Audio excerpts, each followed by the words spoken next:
सराय नौरंग जयसिंहपुर क्षेत्र के प्राथमिक विद्यालय में आया था और बड़े दुख की बात है कि यहाँ लोगों ने बताया कि लगभग 40-45 बच्चे यहाँ पे पढ़ते थे, लेकिन उनका स्कूल अचानक बंद कर दिया गया। 1 जुलाई को फरमान आया कि ये विद्यालय बंद करके दूसरे विद्यालय में विलय कर दिया गया है।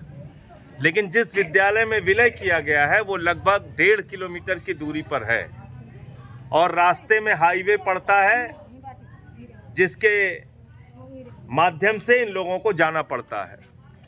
अभी योगी सरकार ने आम आदमी पार्टी के आंदोलन की बदौलत और मैंने स्वयं देश के सर्वोच्च सदन में ये मामला उठाया संसद में 267 के तहत, और सुप्रीम कोर्ट में मैंने याचिका भी दाखिल की है।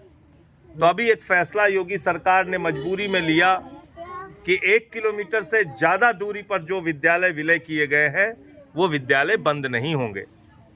ये भी कहा कि रेलवे लाइन पार करके या हाईवे पार करके जहाँ पे बच्चों को जाना होता है ऐसे विद्यालय भी बंद नहीं किए जाएंगे। अब ये आदेश आए भी लगभग 1 हफ्ते हो गए, लेकिन आज तक ये विद्यालय नहीं खुला। दादी के हाथों का जादू और खुशबू से महकता घर, माँ की मुस्कुराहट और खाने की सुगंध। MDH गरम मसाला, क्योंकि हर रिश्ता है स्वाद से जुड़ा। क्योंकि इन बच्चों को तो हाईवे पार करके भी जाना पड़ता है और 1 किलोमीटर से ज़्यादा दूरी पर भी जाना पड़ता है। तो मैं योगी सरकार को इस गांव से इन बच्चों के बीच में, आज रक्षाबंधन का त्यौहार है, बच्चों ने मेरे हाथों में राखी बांधी है और अपना विद्यालय बचाने की, अपना स्कूल बचाने की मुझसे अपील की है। तो इनके परिवारों ने अपील की है।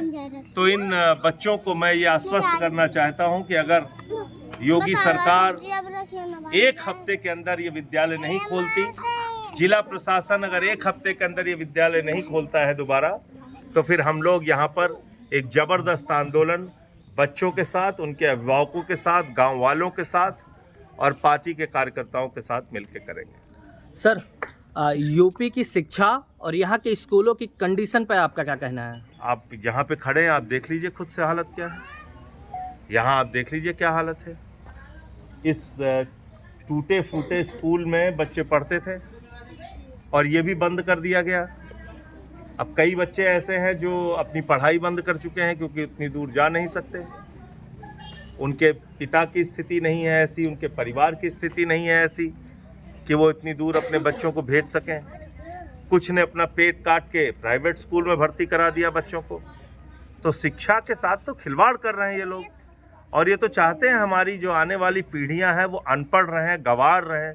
तो इसीलिए अनपढ़ और गंवार रखना चाहती है भारतीय जनता पार्टी की सरकार की। ये लोग अनपढ़ रहेंगे तो सवाल नहीं पूछेंगे। बाबा साहब का क्या सपना था? बाबा साहब डॉक्टर भीमराव अंबेडकर जी कहते थे कि शिक्षा शेरनी का वो दूध है जो जितना पिएगा उतना दहाड़ेगा। तो आप वो शेरनी का दूध ही बच्चों से छीन लेना चाहते हैं। आप इन बच्चों को अनपढ़ बना के रखना चाहते हैं। कितनी शर्म की बात है कि नया स्कूल खोलने के बजाय आप स्कूल बंद कर रहे हैं।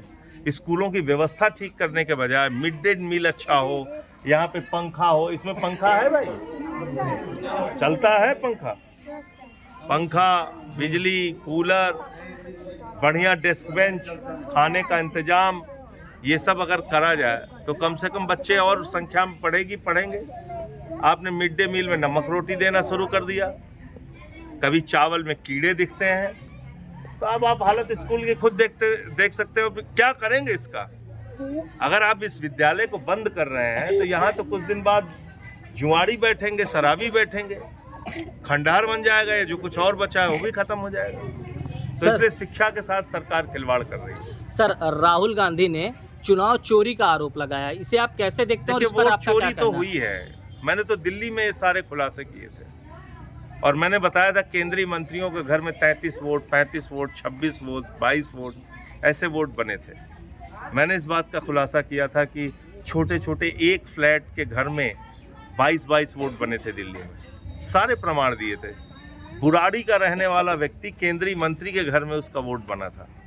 तो ये सब तो हमने शिकायत की थी। तो मुझे लगता है कि जो अब खुलासा किया है राहुल गांधी जी ने, और जो पहले भी हम लोगों ने शिकायतें की थी, ये अपने आप में, हालांकि उस वक्त कांग्रेस पार्टी और राहुल गांधी जी और इन लोगों ने इस पे सवाल नहीं खड़ा किया दिल्ली के चुनाव में और जो गड़बड़ियाँ हुई थी।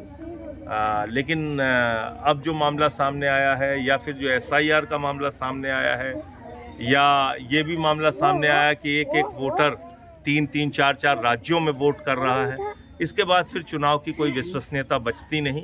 चुनाव आयुक्त की और चुनाव आयोग की कोई विश्वसनीयता नहीं बचती। सर एक सवाल और, अयोध्या में अभी 6 महीने पहले 150 करोड़ रुपए की लागत से एक ओवरब्रिज बनाई गई थी जिसकी सड़क धंस चुकी है, इस पर आपका क्या कहना है? तो मैं तो भाजपाइयों के बारे में कहता ही हूँ कि राम राम जपना पराया माल अपना। तो उनका तो धंधा यही है, प्रभु श्री राम के नाम पे लूट करना। अब छोलिया हो या लोबिया, सफेद चने या काले चने, सब कुछ मजेदार बने।